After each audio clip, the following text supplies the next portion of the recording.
तो जय हिंद। कैसे हैं आप सभी? हम आशा करते हैं आप सभी अच्छे होंगे, स्वस्थ होंगे और मस्त होंगे।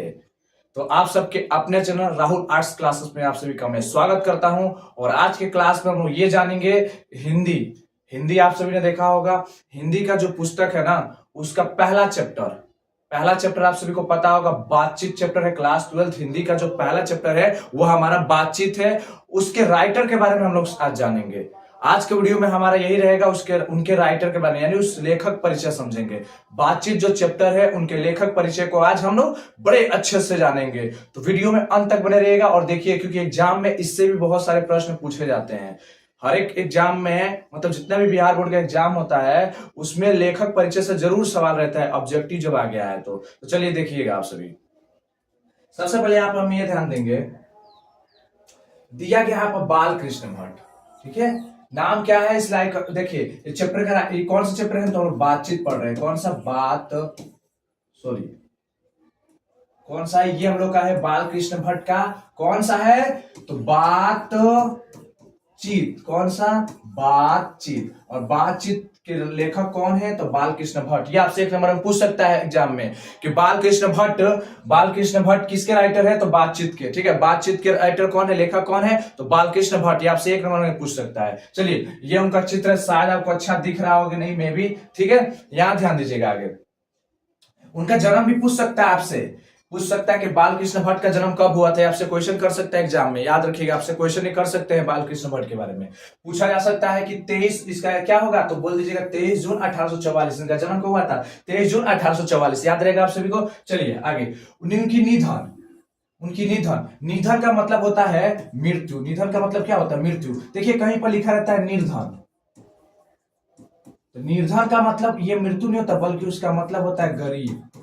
उसका मतलब होता है गरीब, याद रखिएगा, ठीक है। इस निधन का मतलब गरीब होता है और इस निधन का मतलब मृत्यु होता है। आप सभी को याद रहेगा ना, आप सभी को याद रहेगा। चलिए, अब बोला जाएगा कि इसका क्या होगा, तो 20 जुलाई 1914 में पता होगा आप सबको कौन सा युद्ध हुआ है, तो प्रथम विश्व युद्ध स्टार्ट हुआ था, ठीक है, जो 14 से लेकर के 1918 तक ले चला था, ठीक है।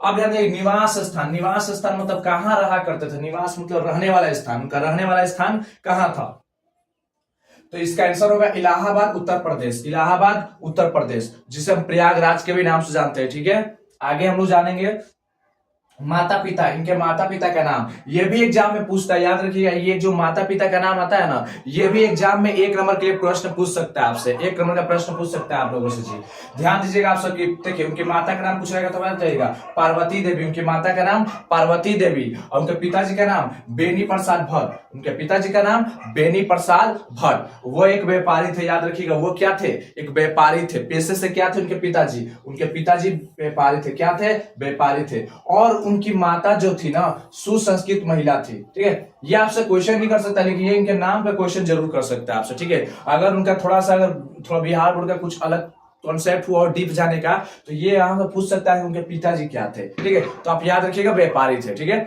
अब यहाँ पूछा जाए कि माता एक सुसंस्कृत महिला जिन्होंने बाल कृष्ण भट्ट के मन में अध्ययन की रुचि और लालसा प्रज्वल की। हाँ, यहाँ पे क्वेश्चन किया जा सकता है, क्वेश्चन एग्जाम में पूछ सकता है ऑब्जेक्टिव में, कि बाल कृष्ण भट्ट के मन में, जो बातचीत चैप्टर के राइटर है, लेखक है बाल कृष्ण भट्ट, उनके मन में पढ़ने की रुचि किसने डाली, किसने लालसा दिया कि पढ़ो, इच्छाएं जाहिर करवाई। वो थी उनकी माता। कौन, पार्वती देवी। याद रहेगा। चलिए आगे, अब उनकी शिक्षा बात कर ले, एजुकेशन बात कर ले। एजुकेशन, क्या उनकी एजुकेशन रहा था, ठीक है। एजुकेशन की बात कर ले, देखिए प्रारंभ में वो संस्कृत का अध्ययन किया। शुरू में क्या पढ़े, अध्ययन संस्कृत का किया, क्योंकि उनकी माँ जो थी ना, इसलिए। और उसके बाद से 1867 में प्रयाग के मिशन स्कूल में एंट्रेंस की परीक्षा दी। देखिए, जो प्रयाग में मिशन नाम का स्कूल था, उस स्कूल में उन्होंने एंट्रेंस की परीक्षा दी। एंट्रेंस मतलब बोलते हैं प्रवेश परीक्षा। देखिए, किसी स्कूल या किसी चीज में पढ़ने के लिए जाते हैं तो पहले परीक्षा देना पड़ता है, उसके बाद आपका नामकरण होता है, ठीक है, याद रखिएगा।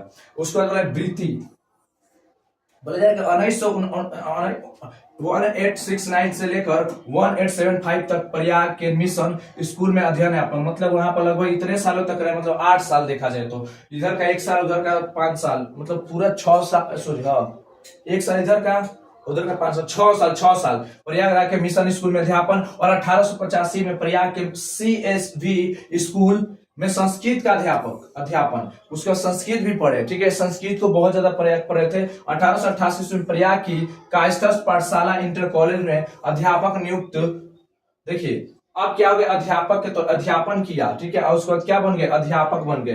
किस कॉलेज के, तो 1800 पाठशाला इंटर कॉलेज में। पर इंटर कॉलेज समझते हैं जो 12th क्लास तक होती है उसको हम इंटर कॉलेज कहते हैं, और उसमें अध्यापक के तौर पर नियुक्त हो गए, शिक्षक के तौर पर नियुक्त हो गए, ठीक है। किंतु उग्र स्वभाव के कारण नौकरी छोड़नी पड़ी।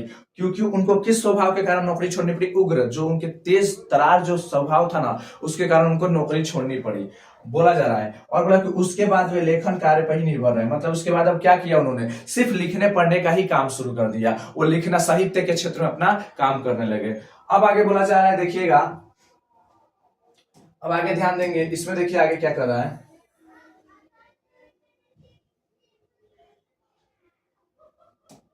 देखिए विशेष परिस्थितियां, मतलब परिस्थितियां क्या थी उनके जीवन में, क्या समस्याएं उनके जिंदगी में आई थी, कौन सी परिस्थितियां उनके जिंदगी में उमड़ के आ गई थी जिनके कारण उनको दिक्कत होने लगा। देखिए पिता के निर्धो उपरांत पैतृक व्यापार संभालने के नाम पर गृह कलह का सामना।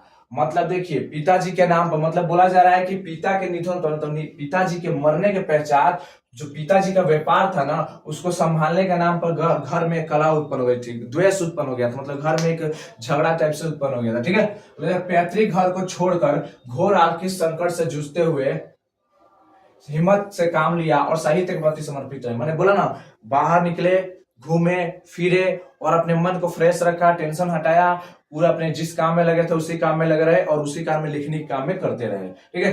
अगर वो आज नहीं करते तो शायद हम उनके बारे में नहीं पढ़ते, अगर ये उस समय नहीं लगे होते तो शायद आज हम लोग इनके बारे में नहीं पढ़ रहे होते, ठीक है। बोला जा रहा है कि रचनात्मक सक्रियता, बोला भारतेंदु हरिश्चंद्र की प्रेरणा से हिंदी वर्धनी सभा प्रयाग की ओर से 1877 में हिंदी प्रदीप नामक मासिक पत्र निकालना प्रारंभ किया।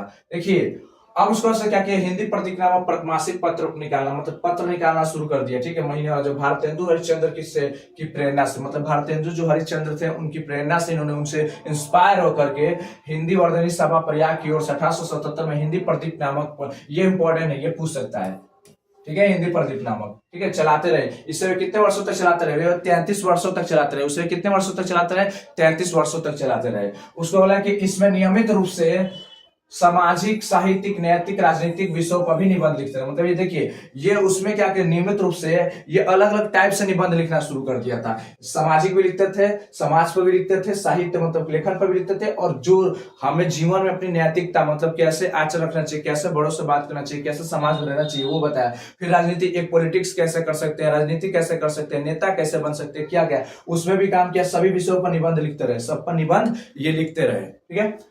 आगे बोला कि सन 1881 ईस्वी में वेदों की ओर युक्तिपूर्ण समीक्षा की। अब वो वेदों की ओर भी थोड़ा सा जागृत हो गए। मैं बात करूंगा वेदों की ओर भी ट्रांसफर हो चुके थे। सन 1886 में लाला श्रीनिवास दास के संयोगिता स्वयंवर की कठोर आलोचना की। देखिए बोला जाता है संयोगिता स्वयंवर की कठोर आलोचना की, देख लीजिए यहाँ पर 1886 में लाला श्रीनिवास दास के संयोगिता स्वयंवर की कठोर आलोचना की। जो संयोगिता का स्वयंवर हुआ था, उस स्वयंवर को इन्होंने क्या किया था, आलोचित किया था। संयोगिता स्वयंवर समझते हैं ना, और पृथ्वीराज चौहान का जो शादी हुआ था संयोगिता से हुआ था, ठीक है, घरानंद की पुत्री थी। जीवन के अंतिम दिनों में हिंदी शब्दकोश के संपादन के लिए श्याम सुंदर दास द्वारा आमंत्रित, किंतु अच्छा व्यवहार ना होने के कारण अलग हो गए। मतलब इनको आमंत्रित किया गया, लेकिन क्या अच्छा व्यवहार ना होने के कारण, अच्छा व्यवहार नहीं लगाया जो भी था, उसके कारण ये क्या हो गए, अलग हो गए वहां से, ठीक है। रचनाएं, बोला कि उपन्यास, इन्होंने उपन्यास क्या लिखा, देखिए इसमें उपन्यास में क्या है, एक रहस्य कथा, नूतन ब्रह्मचारी, ये पूछ सकता है आपसे, एग्जाम में पूछा गया है कि 100 अजान एक सुजान किसके, इसके राइटर कौन है, लेखक कौन है, उपन्यास किसने लिखा है, तो बालकृष्ण भट्ट जी ने। गुप्त व्यारी, रसातल यात्रा, उचित दक्षिणा, हमारी घड़ी, सद्भावना का भाव, ठीक है। उसके बाद देखिए नाटक इन्होंने लिखा है, ड्रामा भी लिखा है, पद्मावती लिखा है, जिस पर मूवी भी बन चुकी है, पद्मावती मूवी भी बन चुकी है हमारी, ठीक है।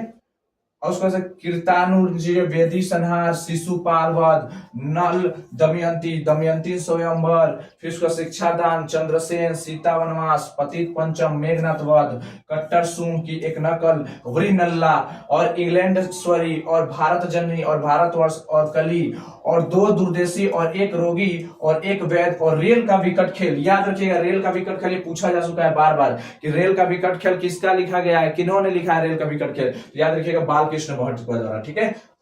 प्रहसन, प्रहसन जैसा काम वैसा परिणाम, नई रोशनी का विष, आचार विडंबन आदि। ठीक है। निबंध देखिए उन्होंने क्या लिखा है, 1000 के आसपास निबंध, जिनमें से 100 के ऊपर बहुत महत्वपूर्ण। देखिए इन्होंने 1000 से ऊपर निबंध लिख दिया है, इन्होंने 1000 से ऊपर निबंध लिख दिया है, जिनमें से 100 से ऊपर तो बहुत ही महत्वपूर्ण निबंध है, बहुत बहुत महत्वपूर्ण है। ठीक है। बोले कि भट्ट निबंध माला नाम। देखिए आगे चलते थोड़ा,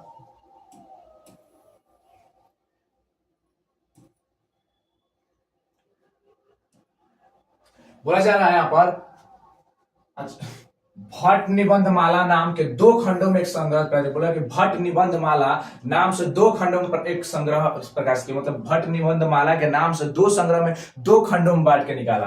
देखिए बालकृष्ण भट्ट आधुनिक हिंदी साहित्य, हिंदी गद्य के आदि निर्माता और उपन्यास रचनाओं में से एक है। मतलब ये भी जान लीजिए, उस समय के जितने भी थे ना फेमस, उन समय के जितने भी आधुनिक गद्य से उनमें सबसे बढ़िया थे ये भी इनका भी नाम था बढ़िया। ठीक है। बोला कि वे भारतेंदु युग के प्रमुख साहित्यकारों में से थे। जब भारतेंदु थे यहाँ पर, भारतेंदु हरिश्चंद्र, उनके ही काल में, उनके ही समय में ये बहुत ही अच्छे थे, बहुत ही जाने माने साहित्यकार थे, बहुत अच्छे साहित्यकार बन चुके थे। ठीक है। वे हिंदी के प्रारंभिक युग के प्रमुख और महान पत्रकार भी थे, निबंधकार भी थे, तथा हिंदी की आधुनिक आलोचना के प्रवर्तकों में अग्रणी थे। मतलब जो ये समाज में देख रहे थे उन सारी चीजों पर चर्चा कर रहे थे। ठीक है। आगे देखिए, बोला जाए कि उन्होंने आधुनिक हिंदी साहित्य को अपनी प्रभावशाली जनधर्मी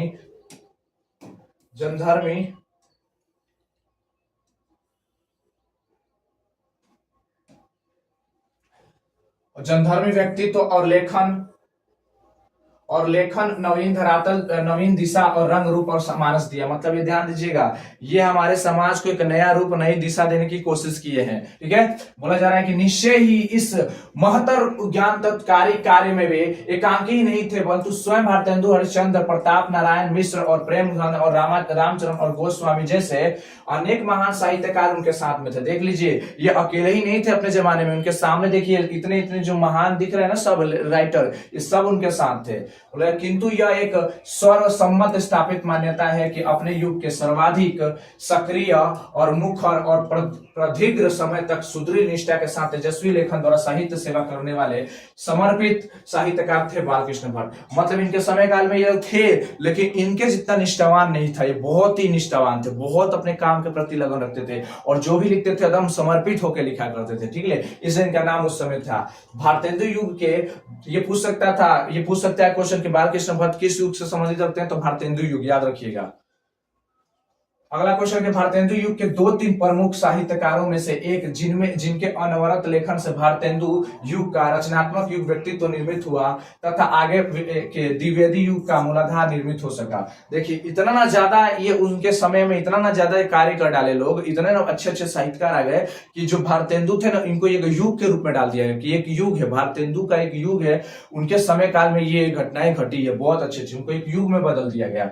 साहित्य केवल कल्पना विलास और मनोरंजन का ही वस्तु नहीं है, अपितु वह जन समूह के चित्त के विकास का संवाहक और जन संस्कृति के विकास का प्रवाह मूर्त अमंडीय उपादान है, जो गहन लोक संप्रीति को उपासना और दिशा पाता है। देख लीजिएगा, ये केवल एक खिलौना नहीं है, मात्र नहीं है, हंसी का पात्र नहीं। इससे हमें ज्ञान मिलता है, हमारे समाज में जीने का तरीका मिलता है, हम अपने समाज को समझ पाते हैं, हमने अपनी छोटी छोटी गलतियों को समझ पाते हैं। क्या इस लेखन कला को पढ़ करके जो साहित्य की चीजें लिखी जाती है, जो पुस्तकें लिखी जाती है, उन पुस्तकों को पढ़ करके अपने जीवन में करके अपने जीवन को हम सुधार भी सकते हैं और उन्नति कर सकते हैं। उन्होंने बौद्ध प्रधान मान्यता भारतेंदु युग के साहित्य से बनती है और इसके दृष्टाओं में बालकृष्ण भट्ट प्रमुख थे। मतलब ध्यान दीजिएगा, उसमें बालकृष्ण भट्ट का बहुत बुलबुला था। यानी आधुनिक हिंदी नव जागरण और राष्ट्रीय आंदोलन के दौर में नए सिरे से अपनी भाषा और साहित्य की मौलिक लोकवादी प्रकृति एवं जातीय निष्ठा की पहचान करते हुए तदनुरूप दिशा और प्रवाह देने का कार्य जिस महान लेखकों ने अपनी रचनात्मक गतिविधियों के द्वारा संपन्न किया, उनमें भट्ट जी का भी रूप स्मरणीय। मतलब ध्यान दीजिएगा, जो लोकतंत्र मतलब लोकतंत्र को लेकर के, राष्ट्रीय आंदोलन को लेकर, नवजागरण को लेकर के, बहुत सारे जितने भी चले थे चीजें, जितने भी लोगों के हित के लिए चल रहे थे, जो भी आंदोलन चाहे जो भी चीज चला, उनमें इनका भी योगदान था। ठीक है, ये नहीं कि पीछे हट चुके थे। ठीक है, आगे ध्यान देंगे हम लोग।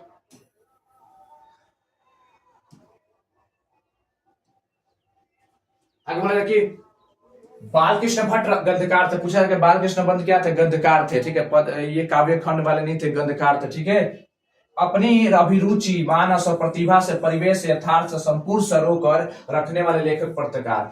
मतलब अपनी बातों से, अपनी लेखनी से, अपने शब्दों से, अपनी ईमानदारी से, अपनी निष्ठा से, अपने काम से लोगों को प्रेरित करके रखे थे, लोगों को एकदम अपनी तरफ खींच के रखे हुए हैं। ठीक है, बोला जा रहा है कि उनके गद्य की भाषा और कला की जड़ें भी परिवेश यथार्थ में ही थी। ठीक है, बोला जा रहा है कि लोक व्यवहार में बोल चाल, बातचीत और अभिव्यक्ति में मूर्त भाषा और कला की भी उनके गंध कलमर बन जाती है। वह नव जागरण और स्वाधीनता संघर्ष का दौर था, जिसमें भारतीय भीतरी और बाहरी और स्वदेशी और विदेशी शक्तियों के टकराव और संघर्ष की जागरूकता गद्य लेखक की नियति थी। देख लीजिए, उस समय जो थे ना, उस समय जब ये जिस समय थे तो वहां पर बहुत टकराव था। कहने का मतलब कि उस समय अंग्रेजों का शासन था, आपसी लोगों में मतभेद था, आंदोलन के लिए कोई लड़ना नहीं चलता, मतलब अलग अलग तरह के आंदोलन होते थे, अलग अलग तरह के लोगों के बीच विद्रोह होता था, बहुत सारी घटनाएं घट रही थी उनके समय काल में। यह टकराव और संघर्ष भट्ट जी के लेखन में आंतरिक दृष्टा, तेज और तेवर बनकर उभरता है।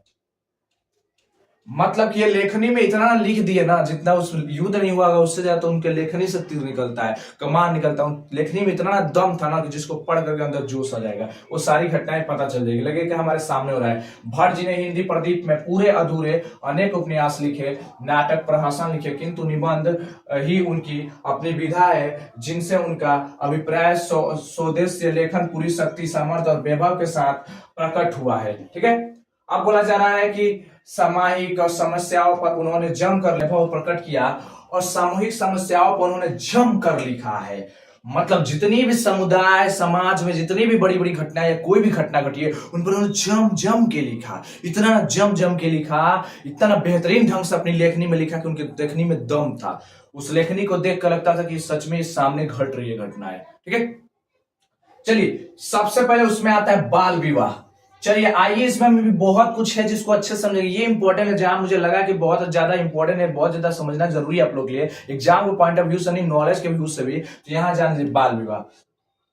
बाल विवाह मतलब जान लीजिएगा जो बच्चों को कम ही उम्र में शादी ब्याह कर देना। आप समझ लीजिएगा, थोड़ा सा हम लोग इस पर चर्चा करेंगे बाल विवाह के बारे में भी। बाल विवाह का मतलब कि बचपन में ही शादी कर देना, एक कम उम्र में ही शादी कर देना। ठीक है, मान लीजिए इस पर भी इन्होंने बहुत जमकर धोया है, इनको भी नहीं छोड़ा। उस लेखनी और मतलब ये बोले नहीं है, ये लेखनी से लिखे हैं, अपनी किताबों में दर्शा दिए, दिखा दिए हैं। हर कोई लिखता नहीं है, कोई फिल्म बनाता है तो फिल्म में दिखा देता है, कोई लिख करके दिखा देता है, कोई कह कर दिखा देता है, वैसे इन्होंने लिख करके दिखाया है, लिख करके लोगों को बताया है। ठीक है, बाल विवाह के बारे में। और बाल विवाह मान लीजिए ना कि जब कोई आप सुनिए, आपके मम्मी पापा होंगे, मम्मी पापा का उतना शादी का उतना पुराना नहीं होगा, लेकिन आपके मम्मी पापा के बाद देखिएगा, आपका दादा दादी का पूछिएगा या नाना नानी का पूछिएगा, आप पता कीजिएगा कि उनकी शादी कितने साल की उम्र में हुई थी, कब हुई थी, कैसे हुई थी, यह जानने का आपका बहुत हक बनता है। आप जरूर पूछिएगा उनसे जा करके कि क्या आपकी उम्र 18 साल से पहले हो चुकी थी शादी, मतलब सॉरी, क्या आपकी शादी 18 साल से पहले हो चुकी थी। जरूर आप अपने नानी से पूछिएगा, बोलिएगा कि बहुत कम उम्र में आपकी नानी का शादी हो गया होगा,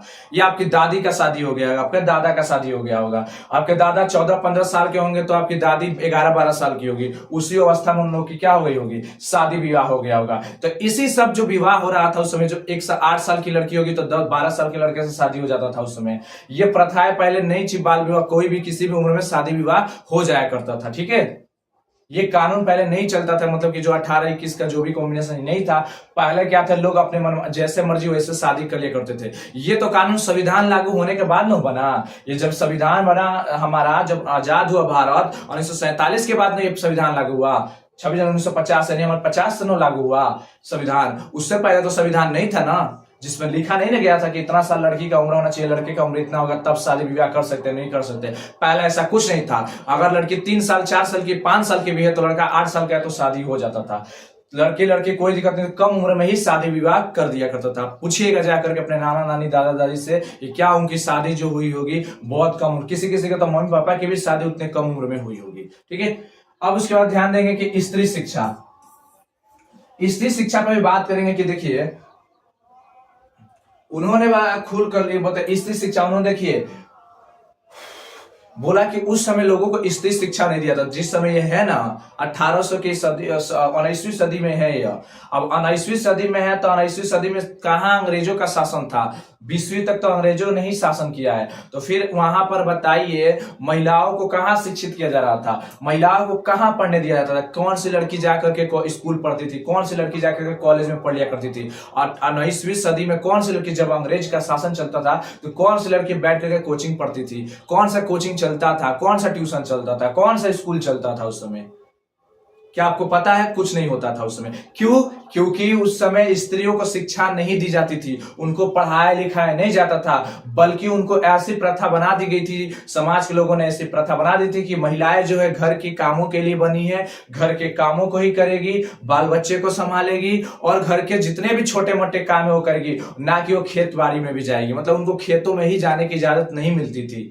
ठीक है, उनको हर एक काम से बंदिश किया जाता था। अगर कोई सामने आता तो उनको पर्दा में रहना पड़ता था, पर्दा के अंदर छिप कर रहना पड़ता था, वो अपने चेहरे को नहीं दिखा सकते थे किसी के सामने, उनको पर्दे में रहकर रहना पड़ता था। वो गांव में अपने जो होता है ना पर्दे से बाहर अपना चेहरा निकाल कर नहीं घूम सकती थी, और ना ही अपने जो शरीर मतलब जो सर है, जो इतना ज्यादा आज के समय में जो महिलाएं अपना शरीर के तन को दिखा रही हैं वो उस समय इतना नहीं दिखा सकती थी। अगर किसी महिला ने उतने अपने शरीर के अंग को दिखाया तो उसके लिए दंडित कर दिया जाता था, उसे बहुत खतरनाक दंड दिया जाता था, समझ सकते हैं। तो शिक्षा को लेकर के बहुत दबाया जाता था, बोलते क्या होगा पढ़ लिख करके लड़की का, क्या करेगी पढ़ लिख करके लड़की, क्या करना है इसको, तो इस तरह से करके उसको दबा दिया जाता था। ठीक है, कब किए लिखे हैं ये? उस काल के 19वीं सदी यानी अंग्रेजों के समय के काल के हैं, उससे भी पहले उन्होंने फेस किया, उन्होंने देखा। ठीक है, उसमें महिला स्वतंत्र। अब बताइए क्या महिला आजाद थी, स्वतंत्र थी? बिल्कुल नहीं जी, बिल्कुल नहीं स्वतंत्र थी, बिल्कुल आजाद नहीं थी। आजादी के मतलब उनको पूरा अपना हक है हर चीज करने का, पर उनको हक कहाँ मिला? वो पढ़ना चाहती थी, वो पढ़ नहीं पाई। वो अपने भाइयों के जैसा, अपने चाचा, अपने पापा जैसा वो भी घूमना चाहती थी, वो भी आजादी से रहना चाहती थी, सभी से मिलजुल कर बातें करना चाहती थी, लेकिन उसका कलंक था कि वो लड़की जाति में जन्म ले रही थी। उसका एक सबसे बड़ा कलंक ये बन चुका था कि वो लड़की के रूप में जन्म ले चुकी थी, जिसके कारण वो स्वतंत्रता खो चुकी थी, वो स्वतंत्रता नहीं ला सकती थी। कभी गांव समाज में देखिएगा वो घूमते हुए नजर नहीं आएगी, वो बिल्कुल एक घर में ही रहा करती थी। ठीक है, उन्हें बाहर जाने की अनुमति नहीं होता करती थी। अब देखिएगा आजादी इतनी नहीं थी कि वो साइकिल से कहीं जा सकती, मतलब देखिए उस समय भी थोड़ी बहुत थी साधन पैदल जाने की कुछ दूर, लेकिन वो नहीं जा सकती थी। हर एक चीज को प्रतिबंध लगा रहता था महिलाओं को लेकर के। आपको एक बता दूंगा, आप सुनिएगा तो दिल दहल जाएगा। दिल आपका मतलब क्या कहते हैं, आपकी आंखों में से आंसू निकल आएंगे, आप जानेंगे। तो एक बात आप सबको एक बता दे, बात आप सबको ही पता होगा, भली भांति पता होगा आपको। दक्षिण भारत की बात करते हैं, दक्षिण भारत के एक क्षेत्र में, अभी क्षेत्र का नाम नहीं लूंगा, आप क्षेत्र का नाम जरूर देख लीजिएगा। देखिए मैं डायरेक्टली बताना चाहता हूं, एक क्षेत्र था जहां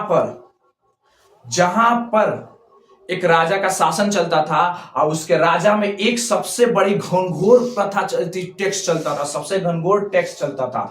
आप सोच नहीं सकते वो टैक्स क्या था, मालूम है? कि उस टैक्स में महिलाओं को कपड़ा नहीं पहनने दिया जाता था। ये सबसे बड़ी टैक्स था। कहने का मतलब कि जो कहते हैं जो कमर के ऊपर का हिस्सा होता है पूरा ऊपर तक का, वहां तक बिल्कुल भी उनको कपड़ा पहनने की अनुमति नहीं थी, और जो महिलाएं कपड़ा पहनेगी उसको टैक्स देना पड़ता था, पैसा देना पड़ता है। जैसे आज हम लोग खेती करते हैं तो उस पर टैक्स देते हैं ना, मालगुजारी कटाते हैं ना, हम लोग रसीद कटाते हैं ना, और रोड पर चलते हैं तो रोड का पैसा देते हैं ना। हम सब चीज जो कोई सामान खरीदते हैं उसमें जीएसटी हम लोग दे रहे हैं ना, टैक्स दे रहे हैं ना। वैसे ही महिलाओं को अपने तन को ढकने के लिए, ऊपर के हिस्सों को ढकने के लिए उनको पैसा देना पड़ता था, टैक्स देना पड़ता था सरकार को, वहां की राजा को। जो महिलाएं नहीं देती थी उनको पढ़ने की बिल्कुल भी अनुमति नहीं थी, उनको तन अपना उघाड़ के मतलब ऐसे ही ओपनली चलना पड़ता था। तो सोच सकते हैं कि अभी महिलाओं के साथ उस समय क्या दुर्दशा होती थी, कैसा व्यवहार रखा जाता था। पुरुषों के साथ क्यों नहीं, महिलाओं के साथ ऐसा क्यों होता था? पुरुषों के साथ भी होता था, लेकिन महिलाओं को कुछ ज्यादा ही किया जाता था। अब ये कहाँ का इंसाफ है कि महिलाओं को कहते हैं कि महिलाओं को ये टैक्स नहीं दीजिएगा तो आपको तन ढकने नहीं दिया जाएगा, मतलब ये उनको स्तन ढकने का अनुमति नहीं मिलता था। याद रखिएगा, मैं आपको बता दें, अब जाकर गूगल सर्च कर सकते हैं, आप देख सकते हैं, वो दक्षिण भारत की घटना और रियलिटी घटना है। और एक लड़की थी, उस लड़की के बलिदान के कारण ही ये थोड़ा सा टैक्स जो था वो नियम हटा। मंगल पांडे का भी जिक्र किया जाता है, कोई कोई और भी जिक्र करते हैं, अलग अलग अपनी अपनी व्यथाएं बताते हैं, इसने किए थे, ये टीपू सुल्तान, कौन कौन सा नाम बताते हैं, बहुत अलग अलग बताते हैं। अब हम उस पर चर्चा करेंगे, डीप जाएंगे तो बहुत दिक्कत हो जाएगी। हम लोग को तो यहाँ पर सिर्फ आजादी को लेकर बात करना था, स्वतंत्रता को लेकर के, यही मैं चर्चा कर रहा था यहाँ पर, ध्यान दीजिएगा। तो आप सोच लीजिएगा, तो एक महिला ने क्या किया था, जब उसे टैक्स मांगा गया, जब उसने कपड़े से अपने स्तन को ढक लिया था, तो उससे टैक्स मांगा गया, सरकार के लोगों ने आकर के उसे टैक्स मांगा, उसके पिताजी को यातना दी, मारने की धमकियां दी, सब कुछ किया। उस दौरान अपने पिताजी को और सबको बचाने के लिए उसने क्या कर दिया, अपने स्तन को ही काट डाला और वहीं पर प्राण त्याग दिए। वहां से विद्रोह उत्पन्न हुआ, जिस विद्रोह के कारण क्या हो गया, समाज में वो बदलाव आया। ठीक है, तो याद रखिएगा कि महिलाओं के साथ अत्याचार बहुत ज्यादा होते थे। ठीक है, और आप राजा के काल में जानते हो कि महिलाओं को भोग विलास का चीज माना जाता था। ठीक है, जितने भी देख लीजिए, आप सोचिए ना, एक ही राजा के 100 बच्चे कहां से हो जाया करते थे, एक राजा के 200 बच्चे कहां से नजर आते थे। क्या एक महिला से इतने बच्चे हो सकते हैं? नहीं हो सकते हैं। वो राजा क्या करते थे, शादी भी सबसे नहीं करते थे। राजा लोग जहां जाते थे, जिस एरिया में जाते थे, जिस इलाका में जाते थे, वहां से एक लड़की को, औरत को, जिसको उसको पसंद है, जो भी है, उनको उठा कर लेकर के अपने राजमहल में रख लिया करते थे, और उनसे जो, उनके साथ जो अपना संबंध बनाते थे, उनसे जो बच्चा होता था वो उनका ही बच्चा कहलाता था। तो बताइए, इतने सारे महिलाओं को खिलौना ही नहीं समझा जा रहा है। एक आदमी पर बताइए कितनी महिलाएं हैं, समझ सकते हैं। कहा जाता है, ऐसे इतिहास के कुछ पन्नों में मिलता है कि एक महिलाओं पर 100 स्त्रियां रहा करती थी, 50 स्त्रियां रहा करती थी, 150 स्त्रियां हुआ करती थी। आप सोच सकते हैं कि कितनी महिलाओं का स्थिति डाउन था।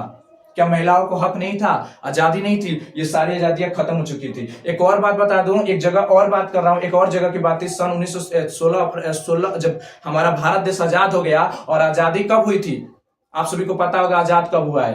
हाँ, 15 अगस्त 1947। तो इस 16 अगस्त 1947 की घटना, इस पर एक मूवी भी बनी हुई है। आप जा करके यूट्यूब पर सर्च कर सकते हैं, 16 अगस्त 1947, इस पर एक मूवी भी बनी हुई है इस घटना पर आधारित। उसमें दिखाया गया है कि महिलाओं को लेकर के इतना ज्यादा प्रत्यात किया कि आजादी की घोषणा मिल चुकी थी, लेकिन वहां का जो शासक था, वहां का जो अंग्रेज शासक था, उसने ऐसा माहौल बना के रखा था कि उस एरिया में अभी तक किसी को यह नहीं पता चल पाया कि अभी भी क्या है, कि देश आजाद हो चुका है, भारत देश आजाद हो चुका है। और वहां पर वो क्या करता था, महिलाओं के साथ बहुत गलत व्यवहार करता था, महिलाओं को बहुत ज्यादा गलत व्यवहार। वहां ये भी दिखाया गया, ये भी बताया गया है कि वहां पर महिलाएं, जब महिलाओं, वहां पर कोई बच्ची को जन्म देता ही नहीं था। क्यों? क्योंकि वहां जाकर वहां का शासक जो था ना, शासक का बेटा हुआ करता था, वो क्या करता था, महिलाओं के प्रति इतना ना निच्चड़ इंसान था ना, कि वह सिर्फ लड़कियों को देखकर उनकी तरफ आकर्षित होया करता था। वो नहीं देखता था कि छोटी बच्ची है या बड़ी बच्ची है, उसको ये कुछ नहीं फर्क पड़ता था, वो सिर्फ उसको लड़की चाहिए बस।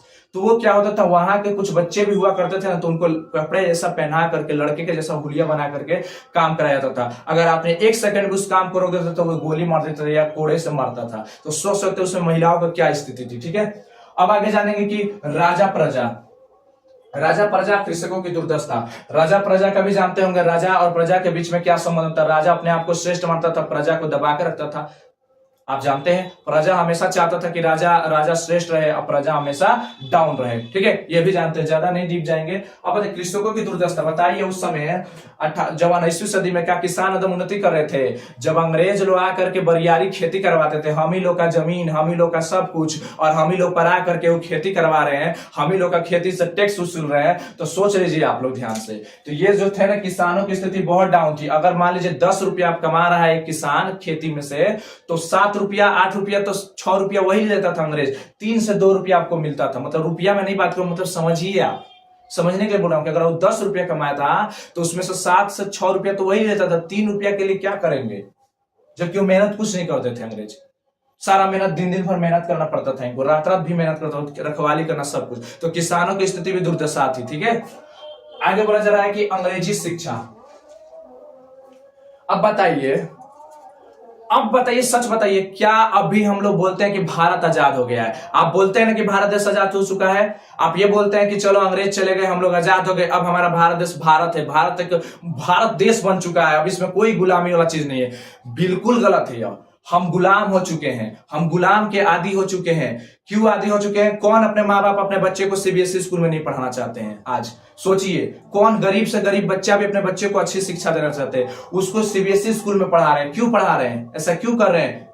बताइए, क्योंकि अपने बच्चे को शिक्षित करना चाहते हैं। जिनका लड़का इंग्लिश नहीं जानता है, नहीं पढ़ना लिखना आता, उसको सोचते हैं पढ़ता लिखता कुछ नहीं है। जिस स्कूल में पढ़ रहे हो, जब सभी माँ बाप ज्यादा क्या देखिएगा, आप सीबीएसई स्कूल में देखिएगा पढ़ते हुए। तो सीबीएसई स्कूल बताइए क्या ये क्या भारत की शिक्षा का है? भारत में तो संस्कृत चलना चाहिए। संस्कृत का कहां नामो निशान है? भारत में आपका हिंदी चलना चाहिए। हिंदी का नामो निशान कहां है? भारत में आपके हर एक राज्य का एक मूल भाषा चलना चाहिए। कहां है?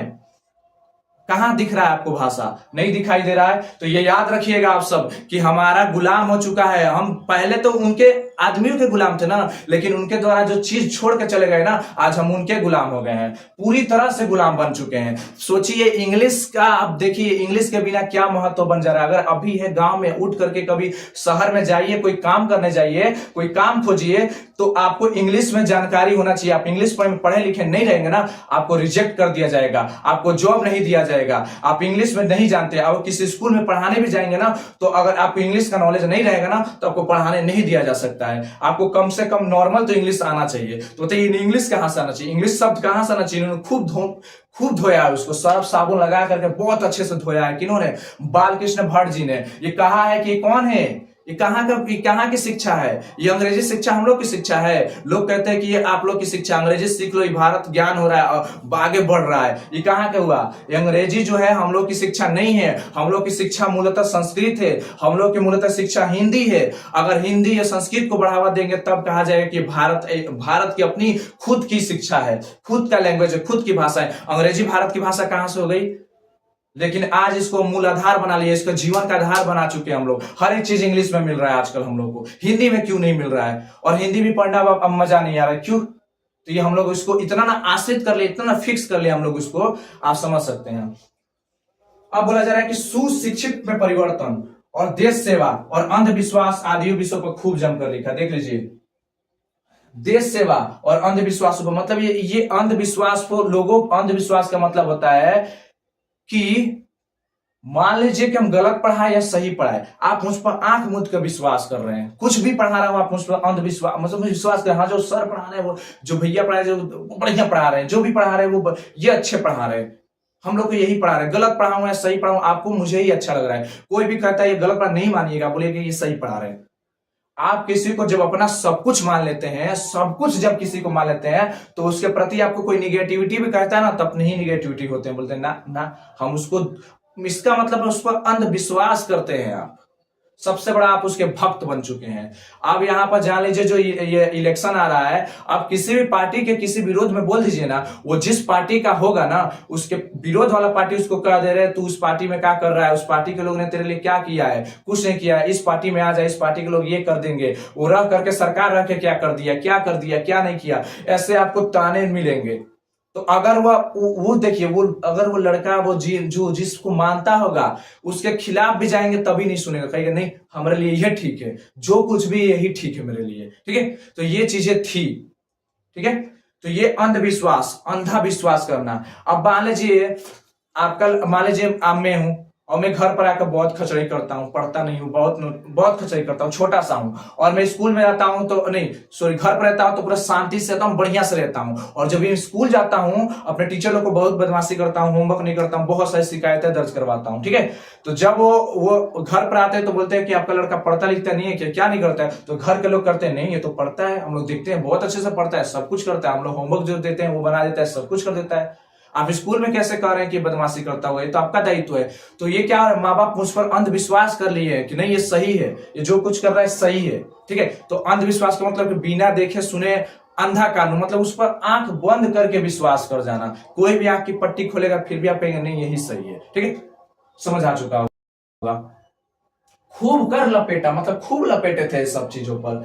आगे बोला कि विविध मनोभाव और भाषा साहित्य के विषयों पर भी खुलकर लिखा। मतलब लिखिए, विविध मनोभाव और भाषा साहित्य पर भी लिखा, मतलब इन्होंने भाषा को भी लेकर के लिखा था। इन्होंने बताया कि भाषाएं कैसे कैसे होती, क्या क्या चीजें होती, ठीक है। फिर बोला कि व्यक्तित्व, व्यंजक, आत्मपरक और कलात्मक निबंध और भी उन्होंने इतने लिखे कि उनकी संख्या सैकड़ों में। आचार्य रामचंद्र शुक्ल ने निबंधकार के रूप में उन्हें अंग्रेजी साहित्य के एडिशन और स्टील की श्रेणी में रखा है। ये पूछ सकता है आपसे क्वेश्चन कि आचार्य रामचंद्र शुक्ल निबंधकार के रूप में उन्हें अंग्रेजी साहित्य के एडिशन और इसकी श्रेणी में पूछा जाएगा कि आचार्य रामचंद्र शुक्ल ने बालकृष्ण भट्ट को किसकी श्रेणी में रखा है, किसके समकालीन कहा है उनको, तो कहा है अंग्रेजी साहित्य के एडिशन और स्टील की श्रेणी में रखा है। ठीक है, याद रहेगा आपसे कोई, ये 1 नंबर में पूछ सकता है आपसे, 1 नंबर में क्वेश्चन कर सकता है ऑब्जेक्टिव में। ठीक है, आगे चले हम लोग थोड़ा सा और इसमें देख लेते हैं। ये रहा हम लोग का, खत्म ही हो चुका है, देख लीजिए। चलिए, यहां बोला कि यहां प्रस्तुत बातचीत शीर्षक मतलब जो चैप्टर का टाइटल होता है, मतलब जो चैप्टर के ऊपर जो हेडिंग होता है उसको हम लोग कहते हैं शीर्षक। क्या कहते हैं? शीर्षक कहा जाता है। उनके निबंधकार व्यक्तित्व और निबंध कला के साथ साथ भाषा शैली का भी प्रतिनिधित्व करता है। मतलब इनके जो लेखन कला है ना, इसमें जो शब्द लिखे रहते हैं वो भाव को छू जाता है, मन को छू जाता है। इस तरह से भाषाओं का प्रयोग किया, सरल भाषाओं के साथ। ठीक है, बोला जाता है कि प्रस्तुत निबंध भट्ट जी के बारे में ऊपर कही गई बातों को सहज ही पुष्ट और प्रारंभिक करता है। मतलब याद रखिए, जो भट्ट जी ने ऊपर जितनी भी घटनाएं लिखी है, जो कुछ भी लिखा है वो सही ढंग से उन पर लागू हो जाता है। सारा चीज उन पर परफेक्ट बैठता है, सारा का सारा चीज उन पर पूर्ण रूप से लागू हो जाता है। ठीक है, आगे देखिए क्या हो जाता है। अब देखिए कुछ यहाँ पर कुछ दी गई है, जिसके रामविलास शर्मा जी ने क्या लिखा है। देख लीजिए, राम शर्मा जी ने क्या लिखा है। लिखा है कि उनके बारे में लिखा है। ठीक है, किनके बारे में? बालकृष्ण भट्ट जी के बारे में लिखा है। लिखा है कि उनकी वास्तविक प्रतिभा एक अध्ययनशील, विद्वान और तीक्ष्ण बुद्धि आलोचक की है। मतलब कहा है कि उनकी जो वास्तविक रियल की जो प्रतिभा है, मतलब जो उनके अंदर की जो कला है, जो उनके अंदर की ताकत है, जो उनके अंदर की शक्ति है, जो उनके अंदर का स्किल है, वो अध्ययनशील विद्वान, मतलब उन्होंने बहुत गहराइयों से अध्ययन किया है। जो चीज लिखा है ना, पूरे डीप में लिखा है। इसका मतलब उन्होंने उसको समझा है और अपने बुद्धि का सही तीक्ष्ण प्रयोग करके ये शब्द को इसमें डाला है। फिर बोला कि उन्हें आधुनिक हिंदी आलोचना का जन्मदाता कहना अनुचित होगा। बोले कि उन्हें आधुनिक हिंदी आलोचना का जन्मदाता कहना अनुचित होगा। बोले आलोचना करने वाले हो गए, इनको आलोचना करने वाले नहीं, आलोचना करने वाले नहीं कहा जा सकती, ये अनुचित है। ठीक है, धर्म और दर्शन को सामाजिक विकास की कसौटी पर कसकर बालकृष्ण भट्ट ने प्रगतिशील आलोचना की नींव डाली थी। मतलब ध्यान दीजिएगा, ये धर्म को लेकर के और दर्शन को लेकर, मतलब फिलोसफी को लेकर के, दोनों को मिला जुला कर इन्होंने ऐसा समाज के सामने पेश किया, ऐसी घटनाएं डाली, ऐसा चीज दिखाया कि लोग टहल गए। मतलब इनके शब्दों को पढ़ करके हम डर जाते हैं, कहते हैं कि क्या वाकई में क्या लिख दिया इन्होंने। ठीक है, तो अगर अभी तक ये वीडियो आपने अंत तक देखा, जिन्होंने भी देखा है, अगर ये वीडियो आपको अच्छा लगा, बेहतरीन लगा, सब कुछ क्लियर लगा, तो चैनल को प्लीज सब्सक्राइब कर लीजिएगा, लाइक कर दीजिएगा और अपने पढ़ने वाले जितने भी 11th 12th के हैं बिहार बोर्ड स्पेशल, उन बच्चों के पास वीडियो को शेयर कर दीजिएगा। मिलते हैं फिर से एक नई वीडियो के साथ, नए जोश के साथ। तब तक के लिए जय हिंद, जय भारत।